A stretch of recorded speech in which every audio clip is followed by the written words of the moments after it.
Welcome to Pratap classes. दोस्तों, Pratap classes के YouTube channel पर आपका स्वागत है।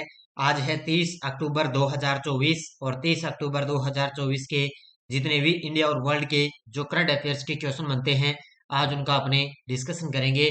पूरा वीडियो ध्यान से देखना और लास्ट में आपसे क्वेश्चन पूछूंगा जिनके जवाब आपको कमेंट बॉक्स में देना होगा। आज अपने पढ़ेंगे 28 वर्षीय रोड्री ने पुरुष बैलन डी और पुरस्कार जीता।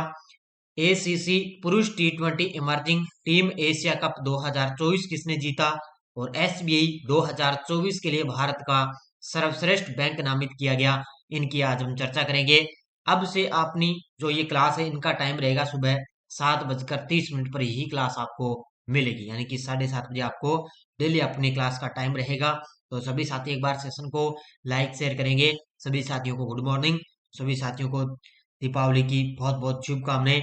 और इसी शुभ दीपावली के अवसर पर आपको प्रताप क्लासेस ऐप के अंदर 50% की छूट आपको दी जा रही है। और ये छूट आपके लिए लगभग 3 नवंबर तक आपके लिए छूट रहने वाली, तो इस ऑफर का फायदा आप जरूर उठाएं। इसके अलावा वार्षिक करंट की अपनी जो टेस्ट सीरीज है, इसके अंदर छूट चल रही है। और फर्स्ट ग्रेड की है, इंडियन पॉलिटी है, ये फर्स्ट ग्रेड की स्पेशल कोई साथी करंट लेना चाहे तो इसके अंदर भी अपनी छूट चल रही है। तो जितनी भी अपनी ऑनलाइन टेस्ट सीरीज है, इन सभी पर छूट चल रही है। तो स्टार्ट करें आज की क्लास। सभी साथी एक बार सेशन को लाइक शेयर करेंगे। पहला प्रश्न, सबसे पहले हम कल के क्वेश्चनों को रिवाइज करेंगे। भारत के प्रधानमंत्री नरेंद्र मोदी और स्पेन के प्रधानमंत्री पेड्रो सांचेज ने किस स्थान पर Tata airbase assembly assembly unit का उद्घाटन किया। वडोदरा, गुजरात। एस गोपाल कृष्णन ने किसकी जगह कर्मचारी चयन आयोग का अध्यक्ष पद संभाला। राकेश रंजन की जगह। विश्व न्याय परियोजना के रूल ऑफ लॉ सूचकांक में भारत को कौन सा स्थान मिला। 79वां। किसे ग्लोबल फाइनेंस पत्रिका द्वारा शीर्ष केंद्रीय बैंकर का पुरस्कार दिया गया। तो ये दिया गया शक्तिकांत दास को। 25 अक्टूबर 2024 को आरपीएफ ने किस शहर में डिजिटल मेमोरियल ऑफ वेलोर यानी कि शौर्य का डिजिटल स्मारक का शुभारंभ किया। नई दिल्ली। केंद्र सरकार ने कब तक जनगणना अभ्यास शुरू करने की योजना बनाई। 2025 तक। सोलेक्स एनर्जी ने किस बैंक के साथ सौर परियोजनाओं के लिए वित्त पोषण विकल्प प्रदान करने की साझेदारी की। तो ये की है भारतीय स्टेट बैंक यानी कि एसबीआई के साथ। डेली आपको टेस्ट वगैरह आपको कंटिन्यू दिए जा रहे हैं। अच्छे तरीके से पढ़ो और 2 दिन आप मौज मस्ती करो, क्योंकि दीपावली का त्योहार है। खूब एंजॉय करो अच्छे तरीके से, उसके बाद में एकदम दिमाग को फ्रेश करो। तो इसके अलावा हमने ईओआरओ 2025 के लिए स्पेशल टेस्ट सीरीज लॉन्च कर दी भी, जो अभी वैकेंसी ये निरस्त की गई थी। और इसका दोबारा एग्जाम होगा मार्च के अंदर। मार्च के अंदर इसका दोबारा एग्जाम होगा। तो इसके लिए स्पेशल ईओआरओ एग्जाम 2025 के लिए अलग से टेस्ट सीरीज लॉन्च कर दी।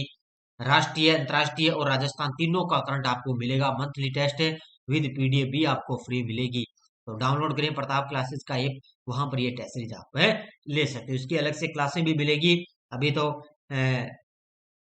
क्लासें भी यूट्यूब पर मिलेगी, क्योंकि पिछली बार से इसमें यूआरओ के अंदर 15 से 20 क्वेश्चन करंट के पूछे गए। तो इसकी अलग से टेस्ट सीरीज लिए कोई साथी ले सकता है। अच्छे तरीके से आपको पूरा डाटा मिलेगा। और दीपावली के ऑफर पर 50% की छूट आपको दी जा रही है। पहला प्रश्न आज की क्लास का देखो। रोड्री, ये है स्पेन मैनचेस्टर सिटी के रहने वाले। इन्होंने कौन सा प्रतिष्ठित पुरस्कार जीता है। रोड्री, इनका नाम है रोड्री। ये देखो तस्वीर में आप देख सकते हो। इन्होंने पहली बार जीता है बेलन डी और पुरस्कार। कौन सा जीता है। बेलन डी और पुरस्कार जीता है। कहाँ के रहने वाले। स्पेन मैनचेस्टर सिटी में इन्होंने कौन सा प्रतिष्ठित पुरस्कार जीता। बेलन डी और पुरस्कार है जीता है। इससे पहले जीते आए थे लियोनेल मेसी। लियोनेल मेसी लगातार जीते आ रहे थे, लेकिन अब की बार पहली बार बेलन डी और पुरस्कार जीता रोड्री ने जीता है। अब देखो, अब पूरी डिटेल याद रखना। रोड्री, स्पेन मैनचेस्टर सिटी, उम्र इनकी 28 वर्ष। पुरस्कार बेलन डियोर 2024। योग्यता मैनचेस्टर सिटी की सफलता में महत्वपूर्ण योगदान और यूरो 2024 में स्पेन के लिए इनका शानदार प्रदर्शन रहा था, तब इनको ये पुरस्कार दिया गया था। अब ये तो थी पुरुषों की बात। महिला के अंदर है एताना बोनमती। ये है स्पेन बार्सिलोना के अंदर। एताना बोनमती दुनिया की सर्वश्रेष्ठ महिला फुटबॉलर। लगातार दूसरा वर्ष है जब इन्होंने ये बेलन डी और पुरस्कार का महिला के अंदर पुरस्कार इन्होंने जीता है। पिछली बार भी एताना बोनमती ने जीता था और अब की बार भी एताना बोनमती ने दुनिया की सर्वश्रेष्ठ महिला फुटबॉलर का पुरस्कार है जीता है। ये पॉइंट बैक टू बैक याद रखना। इनका क्लब है बार्सिलोना। इनका महत्व है कि महिला फुटबॉल में उत्कृष्टता का प्रदर्शन और वैश्विक स्तर पर इन्होंने पहचान दिलाई। इसके अलावा लामिन यामन, ये है स्पेन बार्सिलोना के। ये 17 वर्षीय यामल ने कोपा ट्रॉफी जीती, जो 21 साल से कम उम्र के सर्वश्रेष्ठ खिलाड़ी को दी जाती है। ये बैक टू बैक पॉइंट याद रखना, एग्जामिनर आजकल गहराई से प्रश्न पूछ रहा है। तो ये जो कोपा ट्रॉफी है ये जीती है लामिन यामल ने, ठीक है। तो ये 21 साल से कम उम्र के सर्वश्रेष्ठ खिलाड़ी को दी जाती है।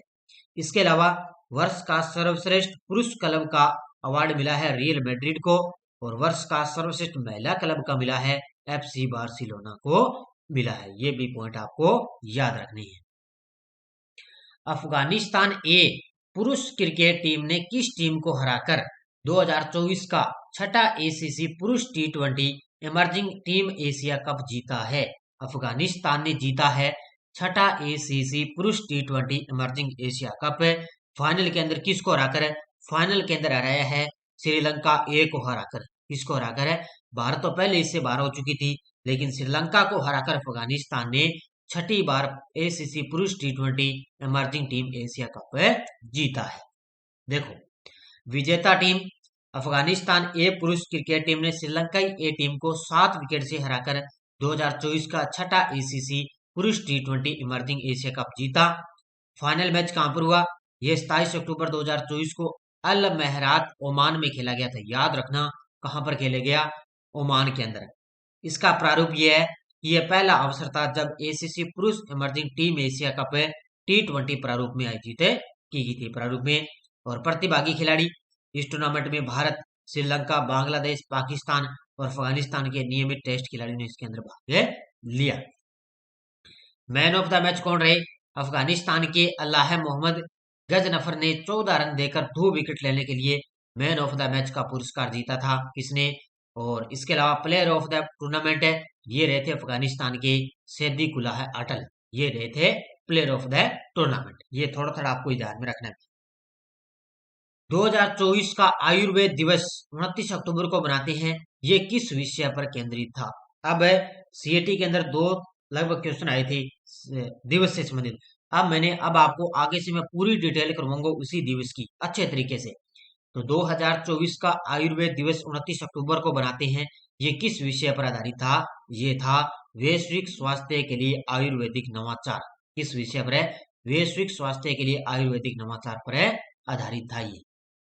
अब देखो पूरी डिटेल। अब की बार 9वां आयुर्वेद दिवस मनाया गया, तारीख 29 अक्टूबर 2024, विषय वैश्विक स्वास्थ्य के लिए आयुर्वेदिक नवाचार, भागीदारी 150 से अधिक देशों ने इसके साथ भाग लिया। इसका उद्देश्य है कि वैश्विक स्वास्थ्य समस्याओं का समाधान करना इसका उद्देश्य है। अब इसके अलावा 4 शहरों के अंदर उत्कृष्टता केंद्र की शुरुआत हुई है। 4 है उत्कृष्टता आयुर्वेद जो केंद्र है वहां पर शुरुआत हुई है। एक तो है भारतीय विज्ञान संस्थान बेंगलुरु में, एक है आईआईटी दिल्ली में, एक है केंद्रीय औषध अनुसंधान संस्थान लखनऊ में, और एक है जवाहरलाल नेहरू विश्वविद्यालय नई दिल्ली के अंदर आयुर्वेद और सिस्टम मेडिसिन है। तो ये 4 केंद्र है जहां पर उत्कृष्टता केंद्र की शुरुआत की गई है। इसके अलावा योग और प्राकृतिक चिकित्सा में केंद्रीय अनुसंधान संस्थानों की आधारशिला खोरदा, उड़ीसा और रायपुर और छत्तीसगढ़ में रखी गई है। ये इतने पॉइंट याद रखने हैं, बस मैं अब आपको एक एक चीज अच्छे तरीके से नोट करवाता रहूंगा। 27 अक्टूबर 2023 को किस संस्थान ने भारतीय स्टेट बैंक एसबीआई को 2024 के लिए भारत का सर्वश्रेष्ठ बैंक नामित किया? तो वो किया है किसने? ग्लोबल फाइनेंस ने। देखो क्वेश्चन को मैंने किस प्रकार घुमा दिया। तो 27 अक्टूबर 2024 को किस संस्थान ने भारतीय स्टेट बैंक एसबीआई को 2024 के लिए भारत का सर्वश्रेष्ठ बैंक नामित किया? तो वो किया है ग्लोबल फाइनेंस ने। किसने? ग्लोबल फाइनेंस ने। तो नामित बैंक भारतीय स्टेट बैंक को 2024 के लिए भारत का सर्वश्रेष्ठ बैंक नामित किया। संस्थान, यह मान्यता ग्लोबल फाइनेंस द्वारा दी जाती है, याद रखना। समारोह कहां पर हुआ? ये वाशिंगटन में 31वें वार्षिक सर्वश्रेष्ठ बैंक पुरस्कार समारोह के तहत आयोजित किया गया। अब देखो नियुक्ति 6 अगस्त को एसबीआई के नए चेयरमैन बने थे कौन है? सेठी, ये बने थे श्रीनिवास सेठू, ये 3 साल की अवधि के लिए। और इनसे पूर्व चेयरमैन थे दिनेश कुमार खारा। दिनेश कुमार खारा थे, इनकी जगह ले ली सेठी ने, ये भी याद रखना भी। और अब भारत का सर्वश्रेष्ठ बैंक नामित किया गया है एसबीआई को। भारतीय कुश्ती दल ने 2024 के अंडर 23 विश्व कुश्ती चैंपियनशिप में कितने मेडल जीते हैं? भारतीय कुश्ती दल ने 2024 के अंडर 23 विश्व कुश्ती चैंपियनशिप में कितने मेडल जीते? ये जीते हैं 9। कितने जीते हैं? और भारत ने लगातार अब की बार दूसरा वर्ष है, पिछली बार भी 9 पदक जीते और अब की बार भी 9 पदक जीते हैं। किसके अंदर है? भारतीय कुश्ती दल ने अंडर 23 विश्व कुश्ती चैंपियनशिप के अंदर। अब देखो मेडल की संख्या 9। इसके अंदर स्वर्ण पदक 1 है, सिल्वर पदक 1 है और ब्रॉन्ज 7 है। ठीक है, तो स्वर्ण पदक 1, सिल्वर 1 और ब्रॉन्ज 7। पिछले वर्ष का प्रदर्शन 2023 में भी तिराना में इन्होंने 9 मेडल जीते और लगातार 2 वर्षों में समान संख्या में मेडल जीतने की उपलब्धि पाई गई है। स्थान कहां पर है? तिराना अल्बानिया के अंदर इसका आयोजन किया गया था। याद रखना मेडल की संख्या 9। स्वावलंबन 2024 का उद्घाटन किसने किया है? ये तस्वीर में आप देख सकते हो। अभी 26 में नौसेना के जो चीफ बने हैं कौन है? ये बने हैं नौसेना प्रमुख है एडमिरल दिनेश कुमार त्रिपाठी। कौन है? नौसेना प्रमुख एडमिरल दिनेश कुमार त्रिपाठी ने स्वावलंबन 2024 का उद्घाटन किया है। ये तस्वीर में आप देख सकते हो उद्घाटन करते हुए। देखो मुख्य तथ्य, ये तारीख 28 और 29 अक्टूबर को। स्थान कहां पर? भारत मंडपम दिल्ली के अंदर। नौसेना प्रमुख एडमिरल दिनेश कुमार त्रिपाठी ने इसका उद्घाटन किया। उद्देश्य क्या है? कि भारतीय नौसेना के स्वदेशीकरण प्रयासों को बढ़ावा देना इसका उद्देश्य है। इतना याद रखना, भारतीय नौसेना के स्वदेशीकरण प्रयासों को बढ़ावा देना। ये पॉइंट टू पॉइंट आपको मिलेगा। अगला प्रश्न, किस आईएएस अधिकारी को NAFED का नया प्रबंध निदेशक नियुक्त किया गया? NAFED का मतलब होता है cooperative marketing federation of India limited का नया प्रबंध निदेशक नियुक्त हो चुका है दीपक अग्रवाल। ये तस्वीर में आप देख सकते हो, दीपक अग्रवाल को नियुक्त किया जा चुका है। तो नियुक्ति दीपक अग्रवाल को national agriculture cooperative marketing federation of India limited NAFED का नया प्रबंध निदेशक नियुक्त किया गया। इन्हें 2000 बैच के भारतीय प्रशासनिक सेवा आईएएस अधिकारी हैं और ये संस्थान NAFED कृषि उत्पादों के विपणन और किसानों के हितों की रक्षा के लिए काम करता है। जो ये संस्था है वो कृषि उत्पादों से और किसानों के हितों की रक्षा के लिए काम करता है। तो इसका अध्यक्ष अब किसको बना दिया? दीपक अग्रवाल को। ये टेलीग्राम ग्रुप है। भी कोई सूचना आती है, कोई लिंक आ गया, कोई नोटिफिकेशन आ गया, सब आपको टेलीग्राम पे सूचना मिलती है। और जो पिछले मैंने फर्स्ट ग्रेड की आपको करवाई है ना क्लास, उसकी PDF में आज आपको टेलीग्राम पे डाल दूंगा। पिछले वीडियो क्वेश्चन क्या था? भारतीय पुरुष फुटबॉल टीम 24 अक्टूबर 2024 को जारी ताजा फीफा रैंकिंग में कौन से स्थान पर रही? तो ये रही है 125वें स्थान पर है। बहुत सारे विद्यार्थियों ने बड़े गजब के जवाब दिए, उन सभी को हार्दिक शुभकामनाएं। अब देखो क्वेश्चन फॉर यू, एशिया स्वच्छ ऊर्जा शिखर सम्मेलन 2024 कहाँ आयोजित किया गया?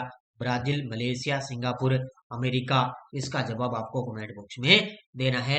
ये थी आज की अपनी करंट अफेयर्स की क्लास। बस निरंतर पढ़ो, अच्छे तरीके से अध्ययन करते रहो।